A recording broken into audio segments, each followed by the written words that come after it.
24 de abril de 1933. Un bebé nace en Celaya, Guanajuato, en una casa sin piso de cemento. 36 años después controlará quién come y quién muere de hambre en la industria del espectáculo mexicano.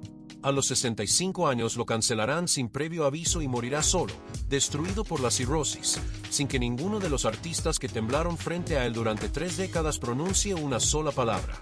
Su nombre era Raúl Velasco Ramírez, pero México lo conoció como el hombre más poderoso de la televisión latina. Y lo que hizo con ese poder durante 29 años ininterrumpidos fue un crimen que nadie pagó.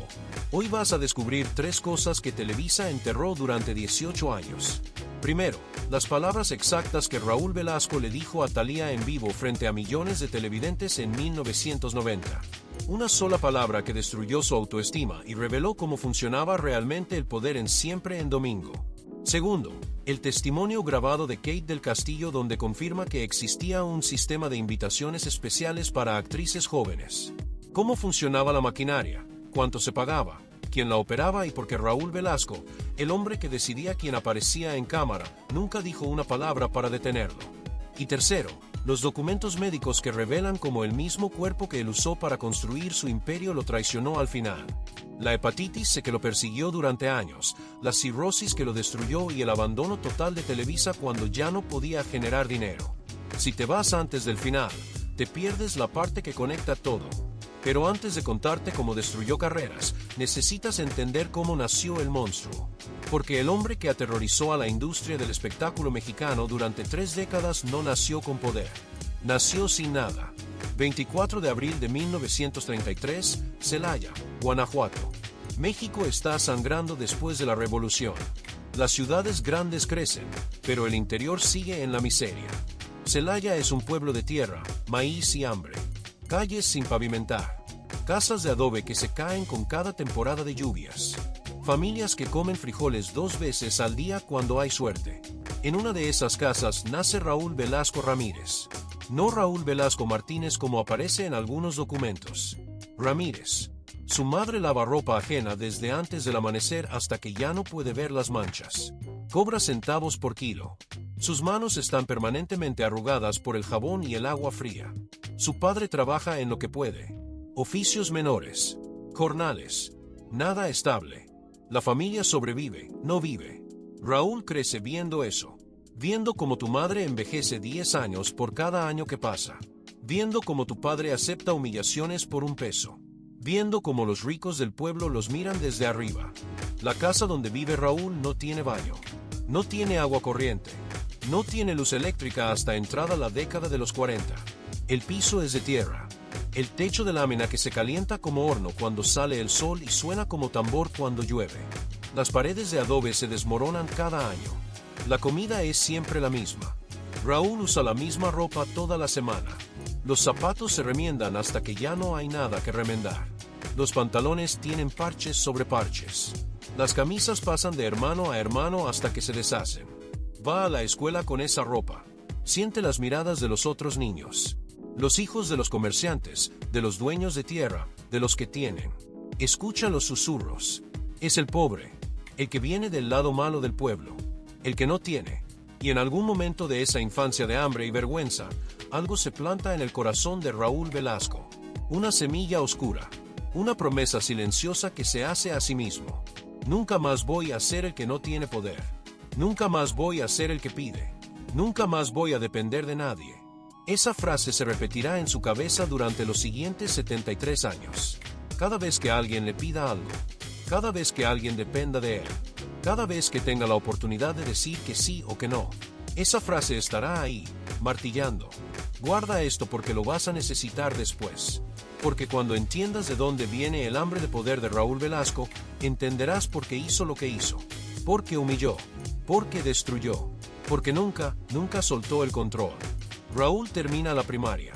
Luego la secundaria. Es un estudiante promedio. No destaca en nada particular. No es el más inteligente. No es el más carismático. Pero tiene algo que muchos en Celaya no tienen. La determinación absoluta de salir. Porque quedarse en Celaya significa repetir la vida de su madre. Significa lavar ropa hasta que se te caigan las manos. Significa trabajar hasta morir por centavos. Significa aceptar que naciste pobre y morirás pobre y tus hijos nacerán pobres. Y Raúl Velasco, aunque todavía no lo sabe completamente, no está hecho para aceptar nada. A los 20 años, en 1953, toma la decisión que cambiará todo. Agarra lo poco que tiene. Mete sus 3 mudas de ropa en una maleta vieja. Le dice adiós a su madre. No sabemos si lloró. No sabemos qué le dijo. Solo sabemos que subió a un autobús y se fue a la Ciudad de México. 20 años. Sin contactos. Sin dinero. Sin un plan claro. Solo con esa promesa martillándole en la cabeza. Nunca más voy a ser el que no tiene poder. La Ciudad de México en 1953 está creciendo explosivamente. Miguel Alemán acaba de terminar su mandato. Adolfo Ruiz Cortines es presidente. El país está en pleno desarrollo. Se construyen edificios. Se pavimentan calles. Llegan inversiones extranjeras. México se está modernizando. Pero la ciudad no recibe a nadie con los brazos abiertos. La ciudad exige. La ciudad te devora si no eres lo suficientemente fuerte. Raúl Velasco llega sin nada y consigue lo que pueden conseguir los que llegan sin nada. Un cuarto rentado. Un trabajo de oficina. Entra a trabajar al Banco Nacional de México, Banamex. Es contador. Hace lo que hacen los contadores. Números, papeles, trámites. Un sueldo fijo. Comida todos los días. Un techo sobre la cabeza. Para alguien que creció comiendo frijoles 2 veces al día, esto es progreso. Pero trabajar en un banco cuando tienes hambre de poder es estar muerto en vida. Raúl ve a sus compañeros de 40, 50, 60 años sentados en los mismos escritorios, esperando la jubilación como si fuera salvación, contando los días que faltan para retirarse, y se da cuenta de algo fundamental. Este no es el camino. Este camino te lleva a ser invisible durante 40 años y luego desaparecer. Este camino es para gente que acepta su lugar. Y él no va a aceptar nada. Empieza a explorar. Sale del banco después del trabajo. Camina por la ciudad. Ve los teatros, los cines, las estaciones de radio. Ve a gente que tiene algo que él no tiene. Acceso. Y descubre algo que lo cambia todo. El entretenimiento no es sobre talento. El entretenimiento es sobre acceso. Y el que controla el acceso controla todo. Piensa en eso un momento. No importa que también cantes si nadie te escucha. No importa que también actúes si nadie te ve. El talento sin plataforma es como un árbol que cae en un bosque vacío. No hace ruido. Raúl Velasco entiende eso antes que la mayoría. Y decide que él no va a ser el artista. Él va a ser el que controla quien sube al escenario. Deja Banamex. Busca trabajo en medios. Empieza desde abajo. Durante toda la década de los 60 trabaja en radio y televisión. Novelas de la radio XCW. Cine Universal. Cine Ovaciones. Aprende el negocio desde adentro. Aprende cómo se construye una estrella. Pero sobre todo aprende cómo se destruye una. Aprende que la industria del entretenimiento mexicano no vende talento. Vende narrativa. Vende obediencia disfrazada de oportunidad. Y aprende la lección más importante de todas. En el entretenimiento mexicano de los años 60, el poder no está en el talento. Está en quien decide que se ve y que no. Trabaja duro. No destaca particularmente. No es el más carismático. No es el más talentoso. Pero es disciplinado. Llega temprano. Se queda tarde. Conoce a la gente correcta. No hace olas. Obedece. Y en 1969, a los 36 años, finalmente le llega la oportunidad que estuvo esperando durante 16 años. Televisa necesita un conductor para un programa de variedades dominical. Algo ligero, algo familiar. Música, entrevistas, concursos. Nada revolucionario.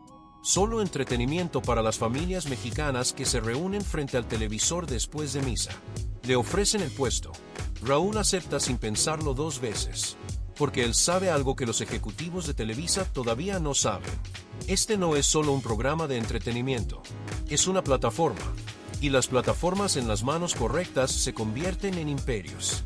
El programa se llamará Siempre en Domingo. Se transmitirá en horario estelar. Domingo por la tarde. Cuando todo México está en casa. Cuando las familias se sientan juntas. Cuando no hay competencia porque el resto de los canales transmiten películas viejas o programas religiosos. Raúl Velasco entiende el poder de esa franja horaria antes que nadie. Entiende que quien controle los domingos controla el entretenimiento mexicano. ¿Y ese quién será él? El primer programa de Siempre en Domingo sale al aire el 13 de abril de 1969. Sin grandes expectativas. Es un programa más. Un experimento dominical. Nadie piensa que durará más de una temporada. Raúl Velasco se sienta frente a las cámaras. Traje oscuro. Corbata impecable. Sonrisa profesional. Presenta a los artistas. Hace las entrevistas. Conduce los concursos. Es competente. Nada más. No tiene el carisma de otros conductores. No es particularmente gracioso. No tiene presencia de galán. Pero tiene algo más valioso. Disciplina absoluta. Llega 3 horas antes que nadie. Revisa cada detalle del programa. Conoce el nombre de cada camarógrafo, cada técnico, cada asistente. Sabe exactamente qué va a decir en cada segmento. No improvisa. No deja nada al azar. Y los ejecutivos de Televisa notan algo. El programa funciona. Los ratings suben. Las familias sintonizan. Los anunciantes llaman. Siempre en Domingo se renueva para una segunda temporada. Luego una tercera. Luego una cuarta. Y en algún momento entre 1969 y 1975, algo cambia. El programa deja de ser un programa más. Se convierte en la plataforma. Porque Televisa en esos años está consolidándose como el gigante absoluto de la televisión mexicana. Emilio Azcárraga Milmo, el Tigre, está construyendo un monopolio. Y Siempre en Domingo se convierte en su programa insignia. El que más audiencia tiene. El que más dinero genera. El que define que es popular y que no. Y Raúl Velasco, el niño pobre de Celaya que llegó a la Ciudad de México sin un peso, de repente tiene en sus manos algo que nadie más tiene. El poder de decidir quién existe. Entiende lo que esto significa. En los años 70 no hay internet. No hay redes sociales. No hay YouTube. No hay forma de que un artista llegue directamente a su público. Si quieres que la gente te conozca, necesitas una de 3 cosas. Radio. Pero las estaciones de radio están controladas por las mismas empresas que controlan la televisión. Conciertos. Pero para llenar un auditorio necesitas ser conocido primero. Televisión. Y en México, televisión significa Televisa. Y Televisa los domingos significa Raúl Velasco. Entrar a Siempre en Domingo significa existir. No entrar significa desaparecer. Raúl Velasco lo sabe. Y convierte ese conocimiento en poder. Los artistas empiezan a hacer cola. Literalmente. Filas de managers, representantes, productores esperando afuera de las oficinas de Televisa. Con maquetas, demos, fotos, currículums. Todos rogando por lo mismo. 5 minutos en Siempre en Domingo. 5 minutos que pueden cambiar una carrera. Y Raúl Velasco se sienta detrás de su escritorio y decide. Sí, no, quizá, después, nunca. No hay criterios claros. No hay formularios. No hay proceso transparente. Es totalmente arbitrario. Y eso, precisamente eso, es lo que hace el sistema tan poderoso. Porque cuando las reglas son claras, puedes planear. Puedes trabajar para cumplirlas. Puedes apelar si te rechazan. Pero cuando las reglas son arbitrarias, cuando dependen del humor de una sola persona, cuando nadie sabe exactamente qué se necesita para entrar, entonces el miedo se convierte en la norma. Y el miedo es más efectivo que cualquier contrato. Imagínate esto. Has trabajado durante años para ser cantante. Has ensayado hasta que te sangran las cuerdas vocales.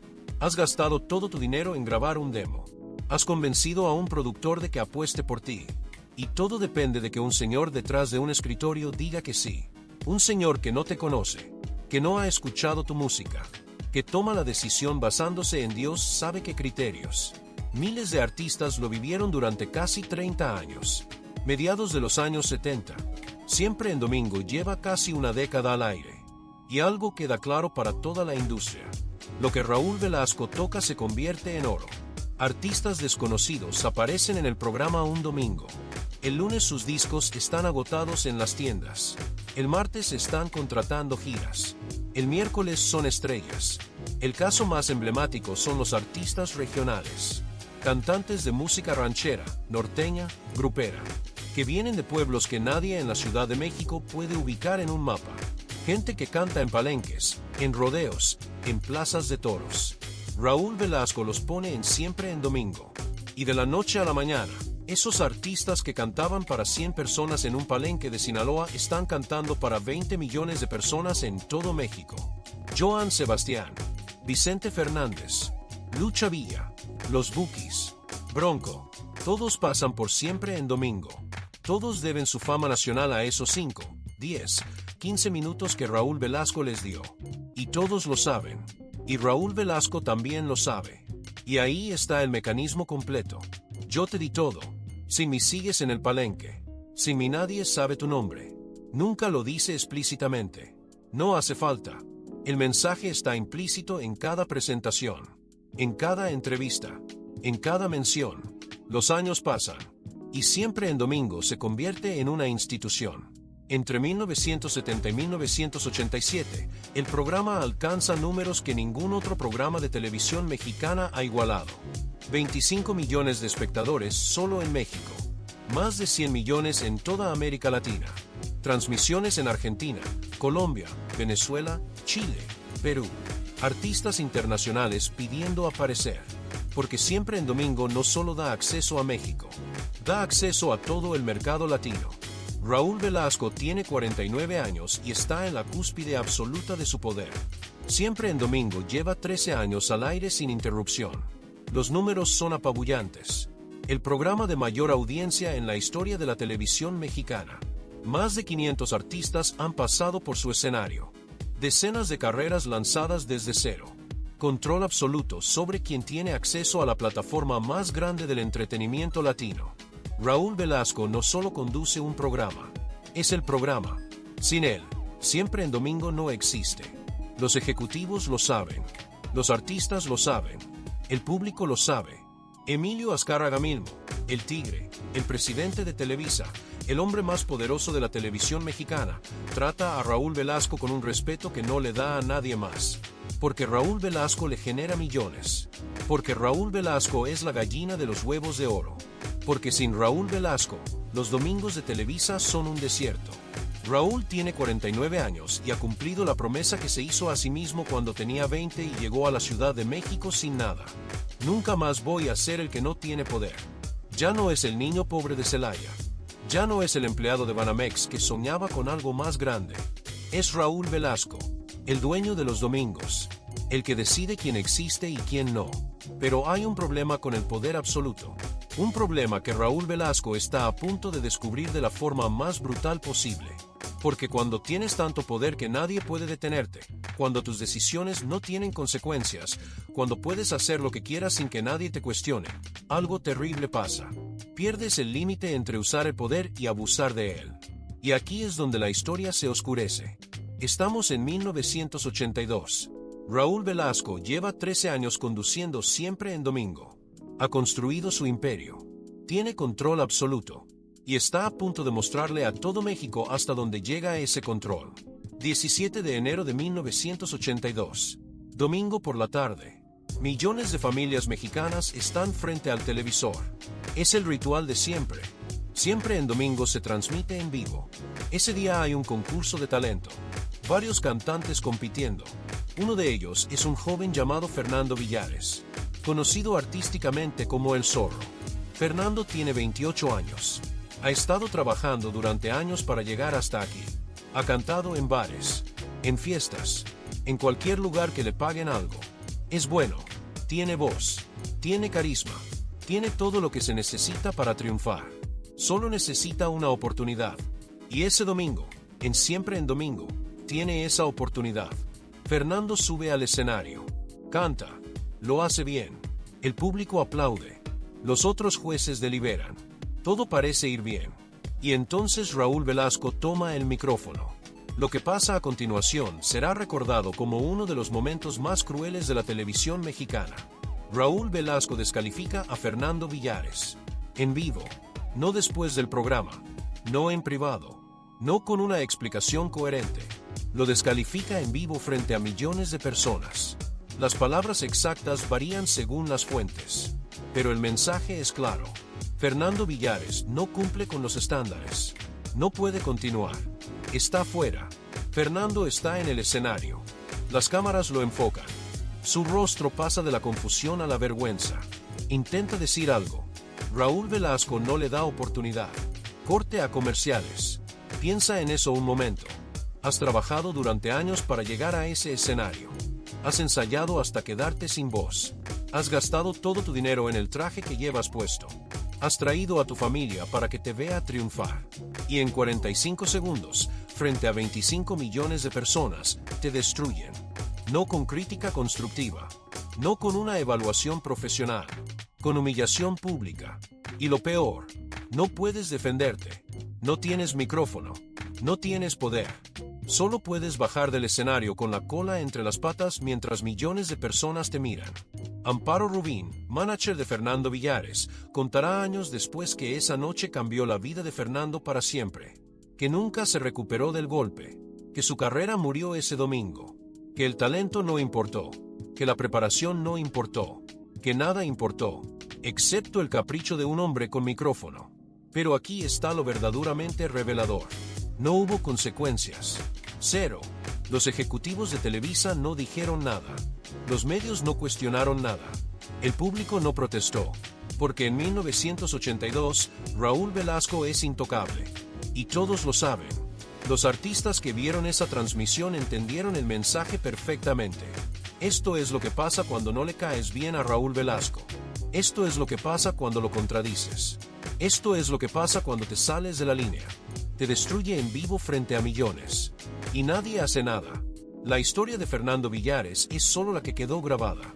La que se transmitió en vivo. La que no se pudo borrar. ¿Cuántas otras historias similares pasaron detrás de cámaras? ¿Cuántos artistas fueron humillados en privado? ¿Cuántas carreras se destruyeron antes de empezar porque Raúl Velasco decidió que no? No hay registro. No hay documentos. No hay archivo. Solo están las historias que los artistas contaron años después. Cuando Raúl Velasco ya no tenía poder para lastimarlos. Pero Fernando Villares no fue el único. Y aquí es donde tenemos que hablar de algo que la industria del entretenimiento mexicano prefiere olvidar. Las mujeres. En 1990. México está cambiando.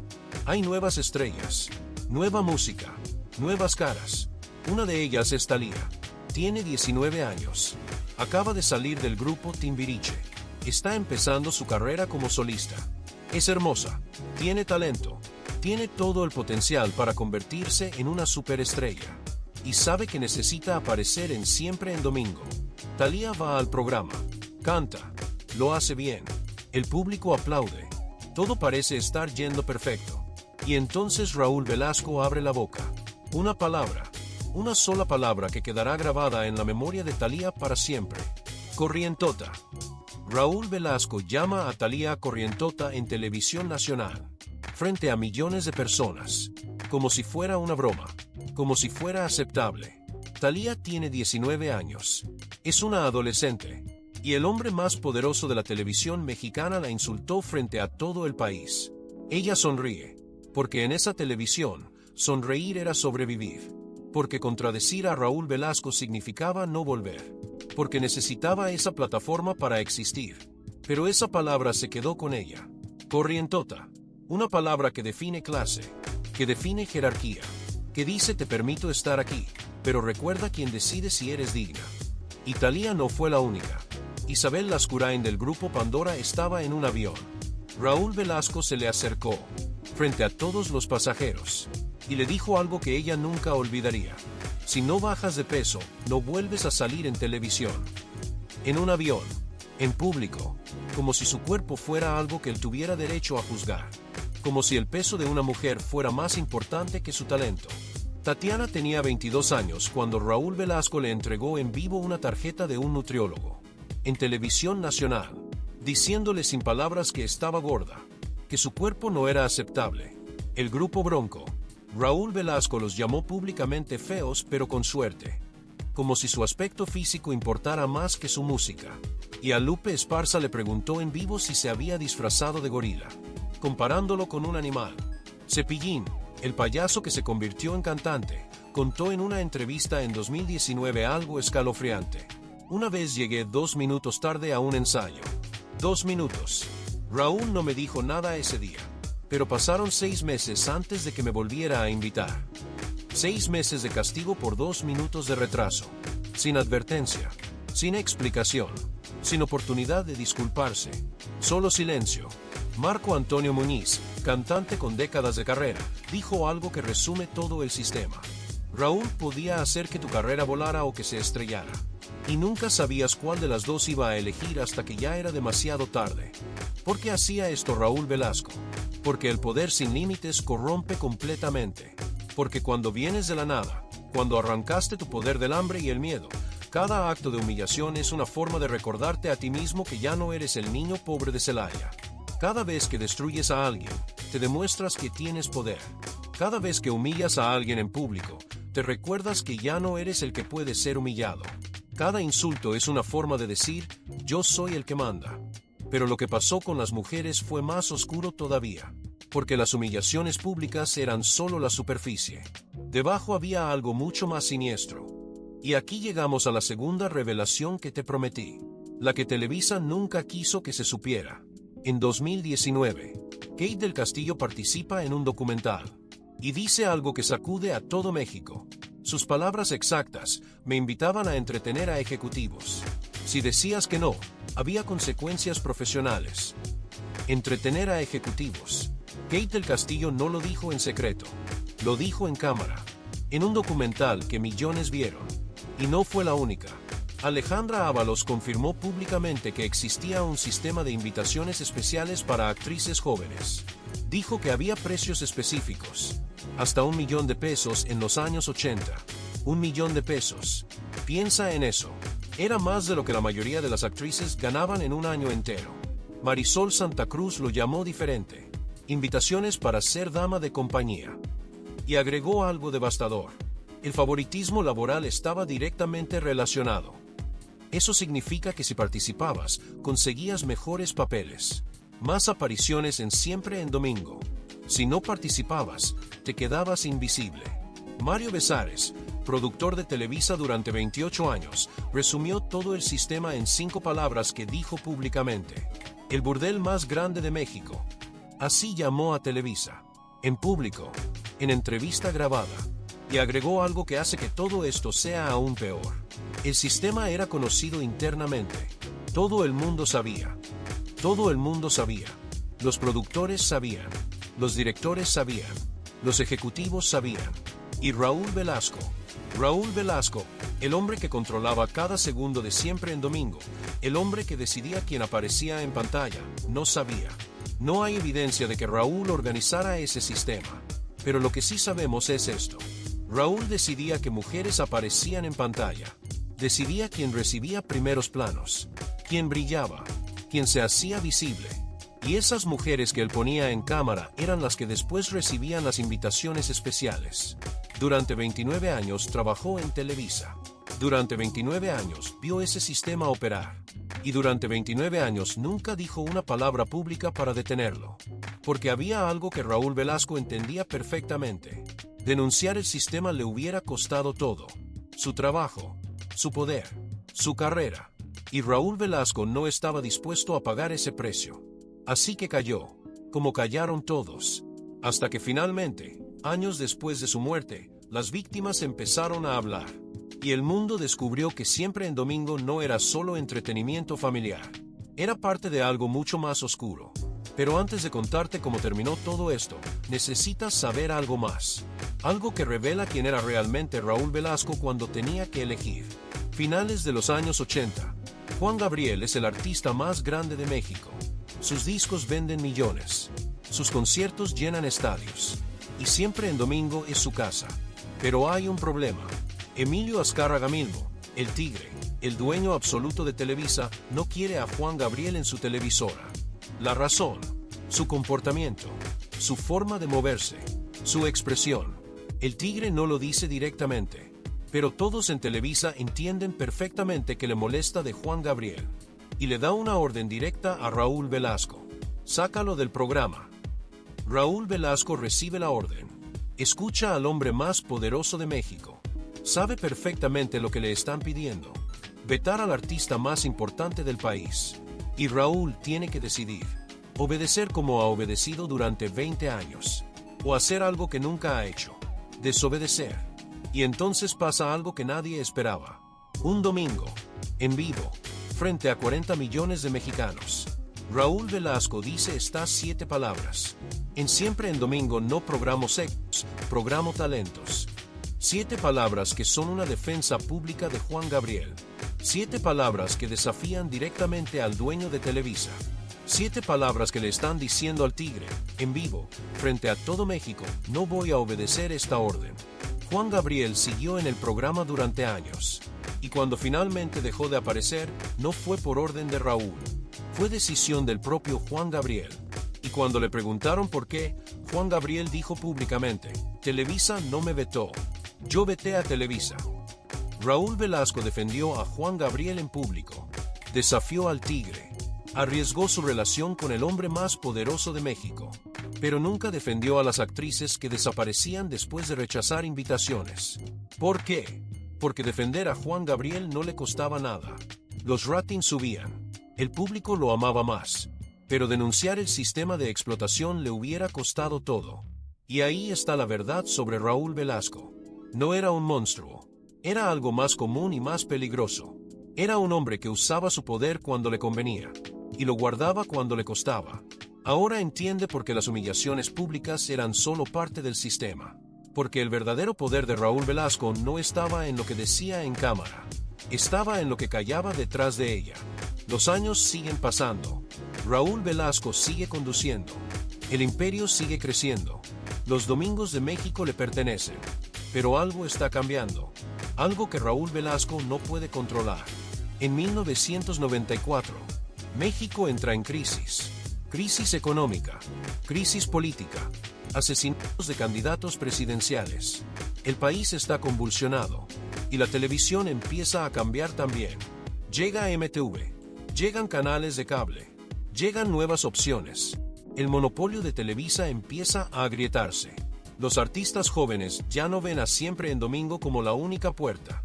Hay otros caminos ahora. Y Raúl Velasco, por primera vez en 25 años, ya no es indispensable. En 1997, Emilio Azcárraga Milmo, el tigre, muere. El hombre que protegió a Raúl Velasco durante casi 30 años ya no está. Y Raúl ya no tiene protector. Solo tiene enemigos. Y deudas. Y un legado de humillaciones a punto de volverse en su contra. Porque mientras todo esto pasaba, el cuerpo de Raúl Velasco estaba fallando. Los síntomas empiezan sutilmente. Cansancio extremo. Pérdida de apetito. Náuseas constantes. Al principio piensa que es estrés. El programa. Las grabaciones. Las presiones. Pero el cansancio no se va. Empeora. Su piel empieza a tomar un tono amarillento. Sus ojos también. Ictericia, le dirán después los médicos. Va al hospital. Le hacen análisis. Esperan resultados. El diagnóstico llega como un martillazo. Hepatitis C. Su hígado está fallando. La enfermedad ha estado avanzando silenciosamente durante años. Quizá décadas. Destruyendo el órgano que filtra las toxinas de su sangre. Los doctores son claros. Necesita tratamiento inmediato. Necesita cambios radicales en su estilo de vida. Necesita descanso. Y lo más importante, no puede seguir con el ritmo de trabajo que lleva. Raúl Velasco escucha todo esto sentado en una camilla de hospital. Y toma una decisión que sellará su destino. No va a renunciar. No va a retirarse. No va a soltar el micrófono. Porque soltar el micrófono significa admitir que ya no tiene poder. Y admitir que ya no tiene poder significa convertirse en lo que más teme. El niño pobre de Celaya que no tiene nada. Nunca más voy a ser el que no tiene poder. Esa promesa sigue martillándole en la cabeza. Entonces decide seguir adelante. Conducir el programa. Mantener el control. Aferrarse al poder hasta el último momento posible. Aunque su cuerpo se esté desmoronando. Los meses siguientes son una pesadilla visible en cámara. Raúl Velasco sigue conduciendo Siempre en Domingo. Pero cada emisión es más difícil que la anterior. Pierde peso dramáticamente. Su traje le queda grande. Su rostro se hunde. Los maquillistas intentan cubrir el tono amarillento de su piel. Pero las cámaras lo capturan de todas formas. Su energía disminuye. Las entrevistas que antes hacía con naturalidad ahora requieren esfuerzo visible. Su voz, que siempre fue firme y controlada, empieza a quebrarse. El público lo nota. Las cartas empiezan a llegar. ¿Qué le pasa a Raúl? Se ve muy mal. Está enfermo. Televisa no da explicaciones públicas. Pero internamente las conversaciones están pasando. Los ejecutivos se reúnen. Los números están ahí. Los ratings de Siempre en Domingo siguen siendo buenos. Pero ya no son extraordinarios. La competencia está creciendo. Los gustos del público están cambiando. Y Raúl Velasco, la cara del programa durante 28 años, está visiblemente enfermo. ¿Cuánto tiempo más puede seguir? Deberíamos buscar reemplazo. El programa puede sobrevivir sin él. Las preguntas circulan en las oficinas de Televisa mientras Raúl sigue conduciendo, aferrándose al programa como si fuera lo único que lo mantiene vivo. Y quizá lo es, porque para Raúl Velasco, Siempre en Domingo no es solo un trabajo. Es su identidad completa. Es la prueba de que el niño pobre de Celaya llegó a la cima. Es el poder que prometió nunca volver a perder. Perder el programa es perder todo. Abril de 1998. Los ejecutivos de Televisa toman la decisión final. Llaman a Raúl Velasco a una reunión. Le informan que Siempre en Domingo terminará al final de la temporada. No hay discusión. No hay negociación.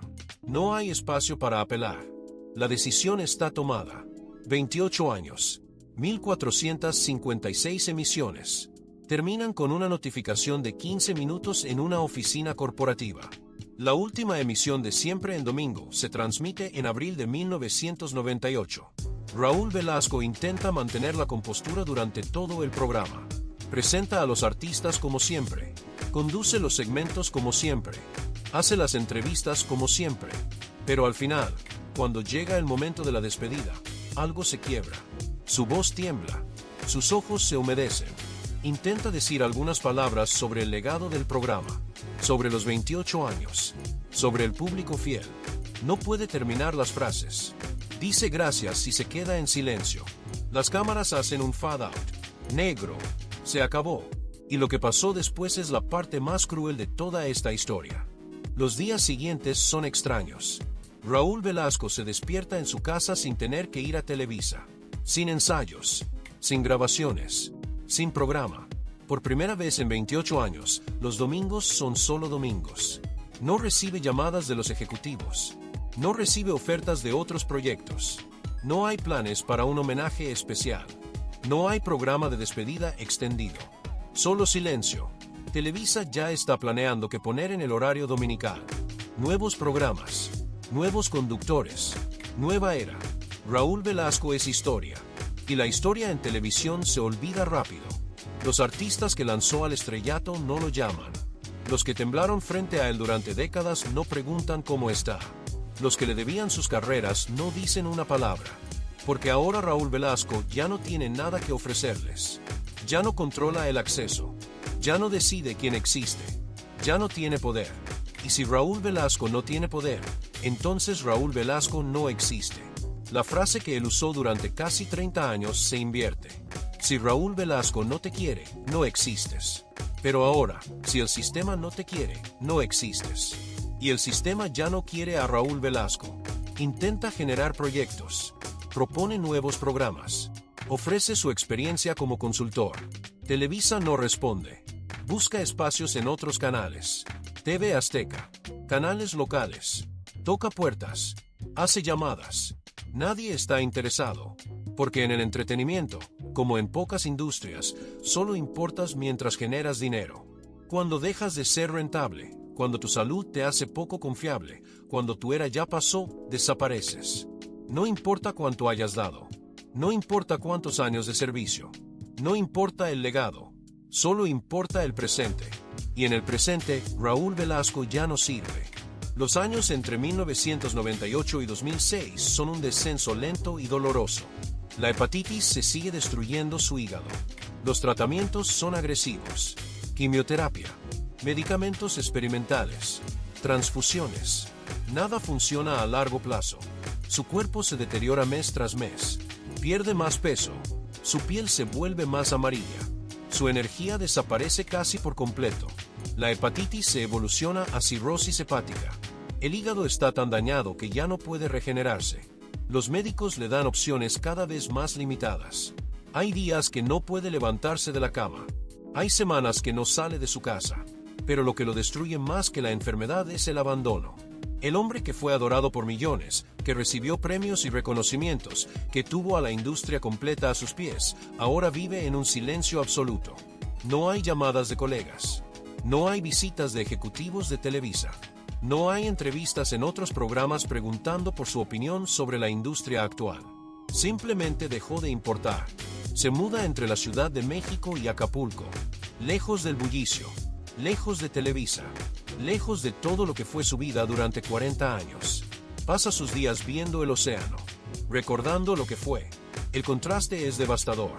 El hombre que controló la industria musical mexicana durante 3 décadas ahora no controla ni su propio cuerpo. El hombre que decidió quién comía y quién no ahora apenas puede comer. El hombre que hizo desaparecer a cientos de artistas ahora es el que desapareció. Piensa en eso un momento. Darte cuenta de que todo lo que construiste desaparece en el momento en que dejas de ser útil. Esa sensación de que nunca fuiste valorado por quien eres, sino solo por lo que podías producir. Raúl Velasco lo descubre de la forma más brutal posible. En 2003, han pasado 5 años desde la cancelación de Siempre en Domingo. La salud de Raúl Velasco sigue deteriorándose, pero algo más está pasando.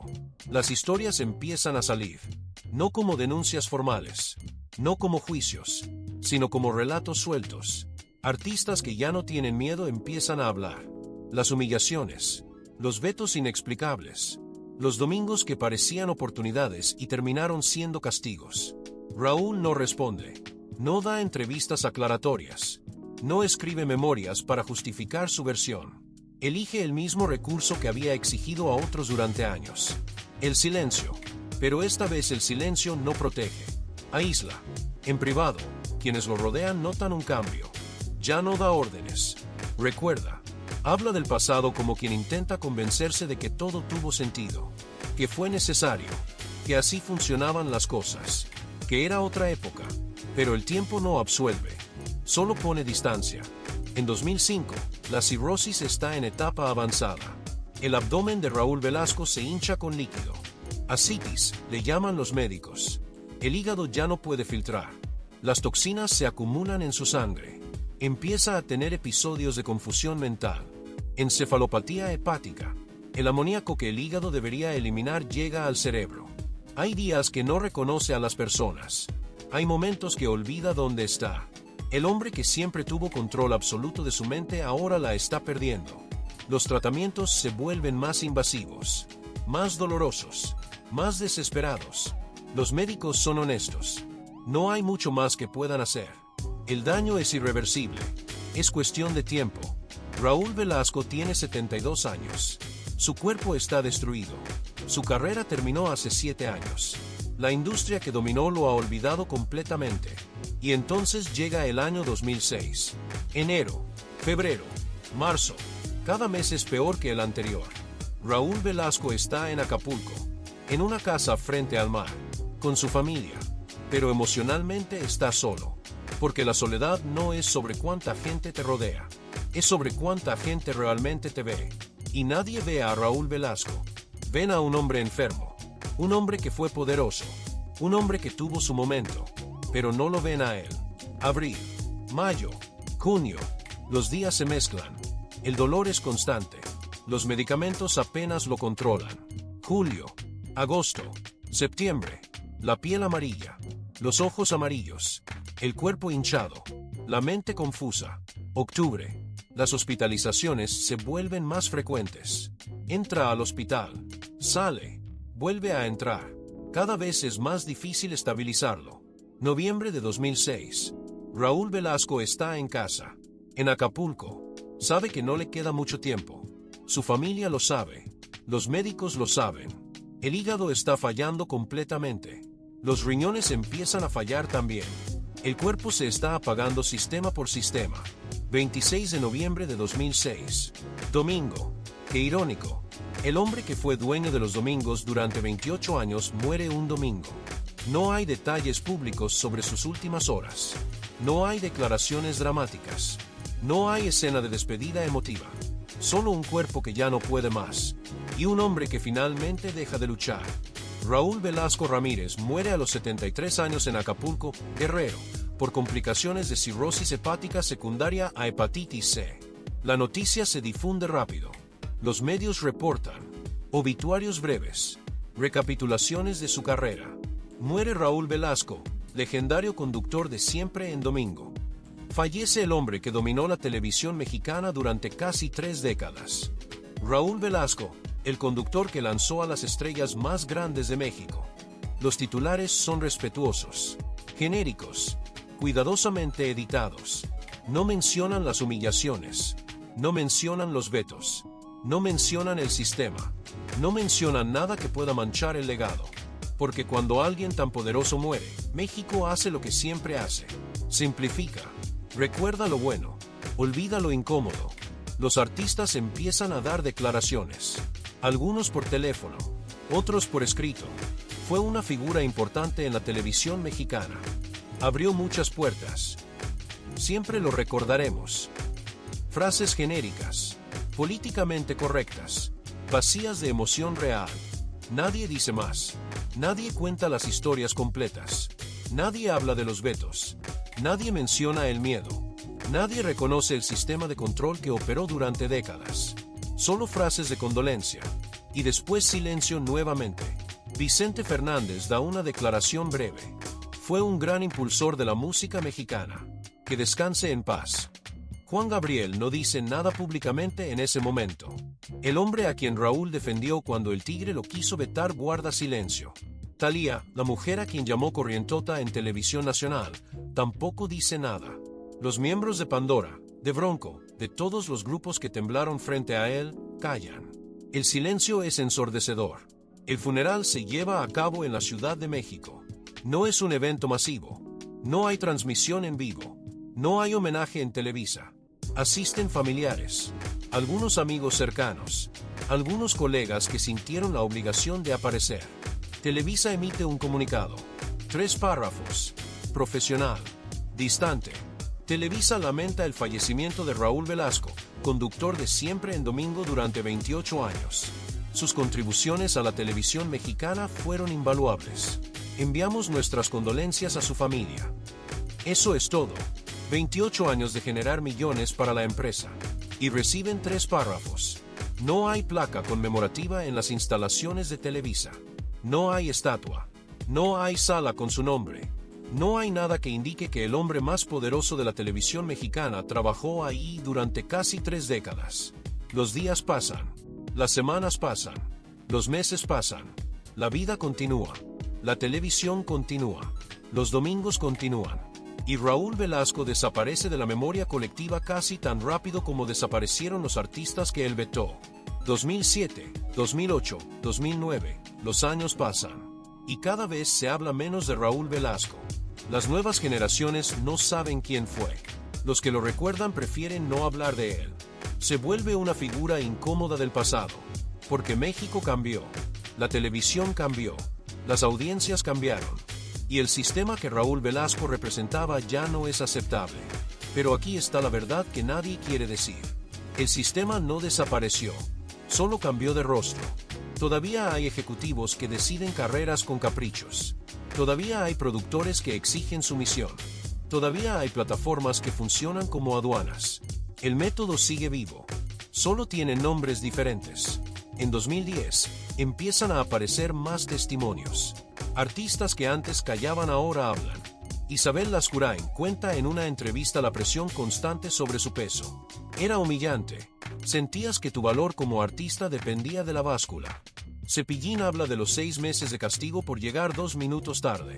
Nunca te decían por qué no te invitaban. Solo dejabas de existir. Marco Antonio Muñiz confirma el miedo que todos sentían. Nunca sabías si ibas a volar o a estrellarte. Y eso te mantenía en constante ansiedad. 2015, 2016, 2017, más voces. Más historias. El retrato se completa. No son denuncias legales. No hay juicios. No hay consecuencias. Porque Raúl Velasco ya lleva años muerto. No puede defenderse. No puede responder. No puede pagar. Pero las historias quedan. Como advertencia. Como lección. como recordatorio de lo que pasa cuando el poder no tiene límites. 2019. Kate del Castillo habla del sistema de invitaciones especiales en un documental. Las consecuencias profesionales si rechazabas. Alejandra Ábalos confirma los precios. $1.000.000 en los 80. Era conocido. Todos sabíamos cómo funcionaba. Y aunque ninguna menciona directamente a Raúl Velasco como organizador, todas mencionan que el sistema operaba en Televisa durante su época, que él decidía quién aparecía en cámara, que las mujeres que brillaban en Siempre en Domingo eran las que después recibían las invitaciones, y que durante 29 años nunca dijo una palabra para detenerlo. Hoy, mientras escuchas esta historia, Raúl Velasco lleva 18 años muerto. Murió el 26 de noviembre de 2006 en Acapulco, Guerrero, a los 73 años, destruido por la cirrosis. No hay estatuas de Raúl Velasco en la Ciudad de México. No hay calles con su nombre. No hay plazas conmemorativas. No hay programas especiales recordando su legado cada aniversario. Siempre en Domingo se recuerda como un fenómeno cultural. Pero Raúl Velasco como persona ha sido borrado casi por completo. Y la ironía es brutal. El hombre que más temía no tener poder. El hombre que construyó todo un sistema para nunca volver a ser invisible. Termina exactamente donde empezó. Invisible. Sin poder. Olvidado. Recapitulemos esta historia en números fríos. 24 de abril de 1933. Nace en Celaya, Guanajuato, en pobreza absoluta. 1953. Llega a la Ciudad de México sin nada. Descubre que el poder está en controlar el acceso. 1954. Comienza Siempre en Domingo. Construye el sistema de control más absoluto del entretenimiento mexicano. 1955. Humilla públicamente a Fernando Villares, destruyendo su carrera en 45 segundos. 1956. Llama a corrientota a Thalía frente a millones. 1957. Le diagnostican hepatitis C. Se niega a renunciar. 1958. Televisa cancela el programa. 28 años. 1456 emisiones. Es abandonado. 1959. Muere solo en Acapulco. Olvidado por la industria que dominó. Cero reconocimiento significativo después de su muerte. Cero consecuencias por los abusos. Cero justicia para los artistas vetados. ¿Es esto una maldición? No. Es el resultado inevitable de un sistema que permite poder absoluto sin supervisión, sin consecuencias, sin límites. La lección aquí no es que Raúl Velasco era un hombre malvado. La lección es más profunda y más incómoda. El poder absoluto no corrompe a personas malas. Corrompe a cualquier persona. Raúl Velasco no nació cruel. Nació pobre, asustado, hambriento de control, porque creció sin ninguno. Llegó a la Ciudad de México con el sueño legítimo de salir de la pobreza, de construir algo, de nunca volver a ser invisible. Y lo logró. Construyó el programa más exitoso de la televisión mexicana. Lanzó carreras. Creó entretenimiento que millones amaron. Pero en el camino, porque nadie lo detuvo, porque el sistema lo permitió, porque Televisa valoraba los ratings más que la ética, se convirtió en algo diferente. Se convirtió en un tirano. Raúl Velasco tenía todo lo que el mundo considera éxito. Fama, poder, influencia, dinero, respeto, pero no tenía límites. No tenía a nadie que le dijera no. No tenía supervisión. No tenía consecuencias. Tenía el micrófono más poderoso de México, pero no tenía humildad. Tenía el poder de crear estrellas, pero no tenía compasión. Tenía décadas de dominio, pero no tenía dignidad en la caída. Porque nadie lo detuvo durante 29 años. Porque Televisa permitió que una sola persona tuviera tanto control. Porque los artistas que sabían lo que pasaba nunca hablaron mientras él tenía poder. No necesito más contexto. Cara sonriente. Aquí tienes el texto ampliado, manteniendo el tono reflexivo y contundente, pero profundizando en las ideas y transiciones. Las respuestas son incómodas, pero necesarias. Incómodas porque obligan a mirar donde nadie quería mirar. Necesarias porque el silencio también es una forma de complicidad. Porque Televisa ganaba dinero. Millones. Y mientras los millones llegaran, todo estaba permitido. O casi todo. Las quejas se minimizaban. Los rumores se convertían en chismes. Las historias incómodas se archivaban en cajones que nadie abría. El éxito lo justificaba todo. Los ratings eran la única moral aceptada. Y en ese mundo, quien generaba audiencia generaba impunidad. Porque los artistas tenían miedo. Miedo real. No un miedo abstracto, sino concreto. Miedo de que una llamada no llegara. De que una puerta se cerrara para siempre. Miedo de desaparecer. Miedo de que sus carreras terminaran con una palabra, con un gesto, con un no pronunciado en el momento equivocado.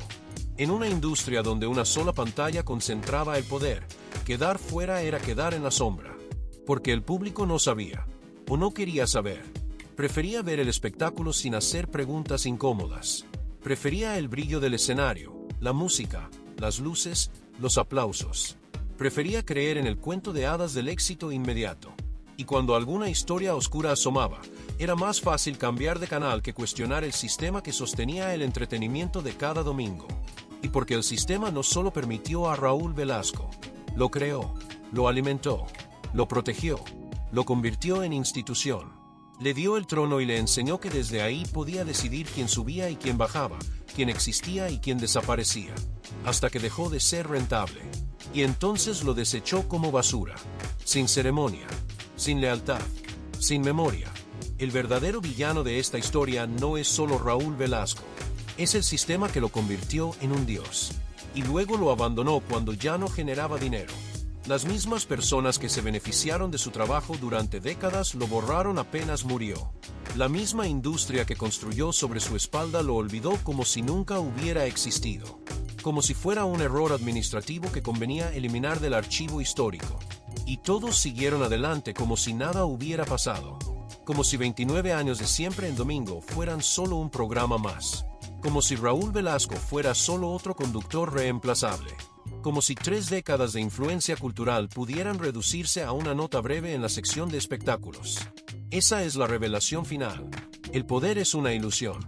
El sistema no protege a nadie, ni siquiera a los que lo alimentan. Puedes controlar la industria durante 3 décadas. Puedes decidir destinos, moldear tendencias, consagrar estrellas. Y aún así morir solo y olvidado. Porque al final, todos somos reemplazables. Incluso los que parecían irreemplazables. La promesa que Raúl Velasco se hizo a sí mismo a los 20 años lo persiguió durante 53 años. Nunca más voy a ser el que no tiene poder. Nunca más voy a depender de otros. Nunca más voy a ser invisible. Construyó un imperio tratando de cumplir esa promesa. Se rodeó de lealtades interesadas. Endureció su carácter. Convirtió el miedo en herramienta. Destruyó carreras. Humilló personas. Calló cuando debió hablar. Habló cuando debió callar. Abusó del poder que tanto temía perder. Y al final, perdió todo de todas formas. El poder, la salud, el respeto, la memoria pública. Murió siendo exactamente lo que más temía. El que no tiene poder. El invisible. El olvidado. Y quizá ese fue el precio más aterrador de todos. No que lo cancelaran. No que lo abandonaran. No que muriera enfermo.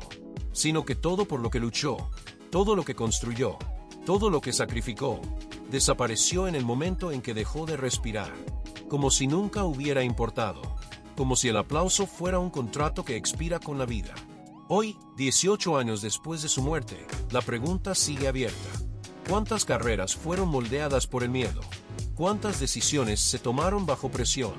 ¿Cuántas oportunidades se otorgaron no por talento, sino por obediencia? ¿Cuántos sabía realmente el sistema que lo protegió durante años? Y porque cuando cayó, nadie salió a defenderlo. Nadie levantó la voz con la misma fuerza con la que antes lo aplaudían. Porque la verdad es esta. Raúl Velasco fue un hombre que llegó de la nada, que construyó un imperio, que tuvo poder absoluto, que abusó de ese poder durante décadas, y que al final, pagó un precio que nadie le cobró en vida, el olvido total. Pero su historia no es solo sobre él. Es sobre todos nosotros. Es sobre qué estamos dispuestos a tolerar cuando el poder se concentra en una sola persona. Es sobre qué hacemos cuando vemos el abuso pero callamos por miedo, por conveniencia o por costumbre. Es sobre qué tipo de sistemas construimos y a quién permitimos controlarlos. Porque mientras no hagamos esas preguntas incómodas, mientras no exijamos límites al poder, mientras sigamos valorando los ratings más que la dignidad humana, habrá más Raúl Velascos. Con otros nombres, en otras plataformas, con otros métodos, quizá con discursos más modernos y sonrisas más pulidas, pero con la misma lógica, el mismo desequilibrio, el mismo silencio cómplice, imperios construidos sobre el miedo, carreras destruidas con caprichos, personas humilladas por entretenimiento, y cuando esos nuevos tiranos caigan, también morirán solos, también serán olvidados, también pagarán el precio, porque el poder sin límites siempre cobra su factura, siempre, a veces al que lo ejerce, a veces a quienes lo rodean, casi siempre a ambos, y casi siempre demasiado tarde. Esta no es una historia para cancelar el pasado, es una historia para mirarlo de frente, para entender cómo se construyen los ídolos, cómo se alimentan, cómo se blindan, y qué precio se paga cuando nadie se atreve a cuestionarlos, porque solo así se rompe el ciclo, solo así el poder deja de ser intocable, solo así la fama deja de ser sinónimo de impunidad. Raúl Velasco creyó que el control lo haría eterno, que su nombre sería sinónimo de la televisión misma, que su legado sería indiscutible. La historia demostró lo contrario.